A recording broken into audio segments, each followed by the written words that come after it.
ನಮಸ್ತೆ ಸಿನಿ ಪ್ರಿಯರೇ, ಎಲ್ಲರೂ ಚೆನ್ನಾಗಿದ್ದೀರಾ ಅಂದ್ಕೊಂಡಿದ್ದೀನಿ. ಇವತ್ತಿನ ವಿಡಿಯೋದಲ್ಲಿ ಈಗ ತಾನೇ ರಿಲೀಸ್ ಆಗಿರುವಂಥ ಚಾವಾ ಮೂವಿ ಬಗ್ಗೆ ಮಾತಾಡೋಣ. ಚಾವಾ ಮೂವಿ ಬಗ್ಗೆ ಮಾತಾಡೋದಕ್ಕಿಂತ ಮುಂಚೆ ಅದರಲ್ಲಿ ಆ್ಯಕ್ಟ್ ಮಾಡಿರುವಂಥ ವಿಕ್ಕಿ ಕೌಶಲ್ ಬಗ್ಗೆ ಮಾತಾಡ್ತೀನಿ.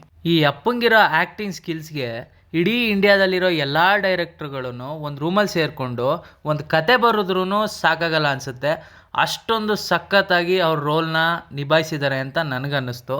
ಸಂಗೊಳ್ಳಿ ರಾಯಣ್ಣ ಆದಮೇಲೆ ಒಂದು ಒಳ್ಳೆ ಹಿಸ್ಟಾರಿಕಲ್ ಮೂವಿ ಅಂತ ಏನಾದರೂ ನಾನು ನೋಡಿದರೆ ಅದನ್ನು ನಾನು ಚಾವಾ ಅಂತ ಹೇಳ್ತೀನಿ. ಅದು ವಿಕ್ಕಿ ಕೌಶಲ್ ಅವ್ರ ಆ್ಯಕ್ಟಿಂಗ್ಗ ಇಲ್ಲ ಆ ಸ್ಟೋರಿ ಲೈನ್ಗೆ ಗೊತ್ತಿಲ್ಲ, ಮೂವಿ ಅಂತ ನನಗೆ ತುಂಬ ಇಷ್ಟ ಆಯಿತು. ಯೂಶ್ವಲಿ ನಾನು ಈ PVR ಐಮ್ಯಾಕ್ಸ್ಗಳಲ್ಲೆಲ್ಲ ವಿಷಲ್ ಹೊಡಿಯಲ್ಲ, ಬಟ್ ಈ ಮೂವಿಲಿ ನಾನು ಒಬ್ಬನೇ ಅಲ್ಲ, ಇಡೀ ಥಿಯೇಟ್ರಲ್ಲಿ ಕೂತಿರೋರು ಎಲ್ಲರೂ ವಿಷಲ್ ಹೊಡ್ಕೊಂಡು ಎಂಜಾಯ್ ಮಾಡ್ತಾಯಿದ್ರು. ಜಸ್ಟ್ ಇಮ್ಯಾಜಿನ್ ಮೂವಿ ಎಷ್ಟು ಚೆನ್ನಾಗಿರ್ಬೋದು ಅಂತ. ಮೂವಿನ ಹೊಗಳಿದ್ದು ಸಾಕು, ಈಗ ಮೂವಿಲಿ ನನಗೆ ಏನು ಇಷ್ಟ ಆಯಿತು, ಏನು ಕಷ್ಟ ಆಯಿತು ಅನ್ನೋದನ್ನು ಮಾತಾಡೋಣ. ಫಸ್ಟು ನನಗೆ ಇದರಲ್ಲಿ ಇಷ್ಟ ಆಗದೆ ಇರೋದನ್ನು ಹೇಳ್ತೀನಿ. ಮೊದಲನೇದು ಗುರು ರಶ್ಮಿಕಾ ಮಂದಣ್ಣ. ಇಂಥ ಒಂದು ಹಿಸ್ಟಾರಿಕಲ್ ಮೂವಿಗಳಿಗೆ ರಶ್ಮಿಕಾ ಮಂದಣ್ಣ ನಿಜವಾಗ್ಲೂ ಸೂಟ್ ಆಗಲ್ಲ.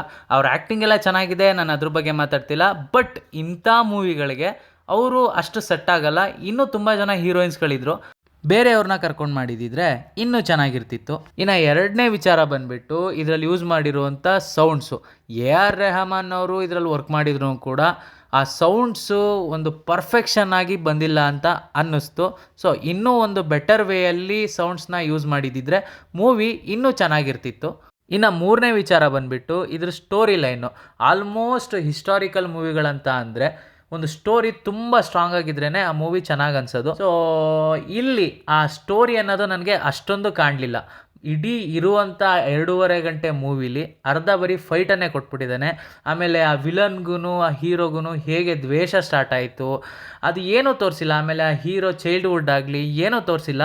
ಈ ಚಾವಾ ಅನ್ನೋದನ್ನ ಒಂದು ಮೂವಿ ಮಾಡೋದ್ರ ಬದಲು ಚಾವಾ ಪಾರ್ಟ್ 1 ಚಾವಾ ಪಾರ್ಟ್ 2 ಅಂತ ಮಾಡಿ ಪಾರ್ಟ್ 1ನಲ್ಲಿ ಈಗ ತೋರಿಸಿದ್ದಾರೆ, ಏನು ತೋರಿಸಿದ್ದಾರೆ ಅದನ್ನು ತೋರಿಸಿ, ಇನ್ನು ಪಾರ್ಟ್ 2ಅಲ್ಲಿ ಪ್ರೀಕ್ವೆಲ್ ಥರ ಆ ಹೀರೋ ಬ್ಯಾಕ್ಗ್ರೌಂಡ್ ಕತೆ ಏನು ಮತ್ತು ಛತ್ರಪತಿ ಶಿವಾಜಿ ಕತೆ ಏನು ಅನ್ನೋದನ್ನು ತೋರಿಸಿದ್ರೆ ಇನ್ನೂ ಚೆನ್ನಾಗಿರ್ತಿತ್ತು ಅಂತ ನನಗೆ ಅನ್ನಿಸ್ತು.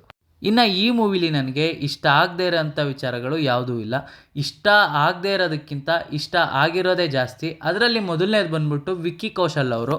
ಇವ್ರ ಆ್ಯಕ್ಟಿಂಗ್ ಸ್ಕಿಲ್ಗೆ ಈ ಮೂವಿನೂ ಕೂಡ ಸ್ವಲ್ಪ ಕಡಿಮೆನೇ ಅಂತ ಅನಿಸ್ತು. ವಿಕ್ಕಿ ಕೌಶಲ್ ಬಗ್ಗೆ ಮಾತಾಡ್ತಾ ಹೋದರೆ ಇದೊಂದೇ ವಿಡಿಯೋ ಅಲ್ಲ, ಇನ್ನೂ 2-3 ವಿಡಿಯೋ ಮಾಡಬೇಕಾಗುತ್ತೆ. ಇನ್ನು ಎರಡನೇ ವಿಚಾರ ಬಂದುಬಿಟ್ಟು ಸಿನಿಮೆಟೋಗ್ರಫಿ ಗುರು. ಆ್ಯಸ್ ಎ ಸಿನಿಮೆಟೋಗ್ರಫರ್ ಆಗಿ ನಾನು ಮೂವಿ ಫಸ್ಟಿಂದ ಎಂಡ್ ತನಕಲೂ ಏನಾದರೂ ಫ್ರೇಮ್ಸ್ಗಳಾಗಲಿ ಮತ್ತು ಆ್ಯಂಗಲ್ಸ್ಗಳಾಗಲಿ ತಪ್ಪಾಗಿರ್ಬೋದಾ ಅಂತಲೇ ನೋಡ್ತಾ ಇದ್ದೆ.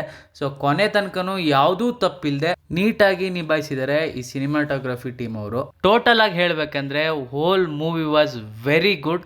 ಸೊ ನಾನು ಸಜೆಸ್ಟ್ ಮಾಡೋದೇನು ಅಂದರೆ ಎಲ್ಲರೂ ಹೋಗಿ ಥಿಯೇಟರಲ್ಲಿ ನೋಡಿ, ಬಿಕಾಸ್ ಆ ಥಿಯೇಟರಲ್ಲಿ ನೋಡೋರುವಂಥ ಎಕ್ಸ್ಪೀರಿಯೆನ್ಸು ನಿಮಗೆ ಫೋನಲ್ಲಾಗಲಿ TVಲಾಗಲಿ ನೋಡಿದ್ರೆ ನಿಮಗೆ ಸಿಗಲ್ಲ. ನನಗೇನನ್ನಿಸ್ತು ಅದನ್ನು ನಾನು ಹೇಳಿದ್ದೀನಿ. ಇಷ್ಟ ಆಗೋದು ಕಷ್ಟ ಆಗೋದು ಅದು ನಿಮಗೆ ಬಿಟ್ಟಿದ್ದು. ಕೊನೆದಾಗಿ ಹೇಳಬೇಕಂದ್ರೆ ಯಾವ್ದು ಸರಿ ಯಾವ್ದು ತಪ್ಪು ಅನ್ನೋದೇ ಕನ್ಫ್ಯೂಷನ್ನು.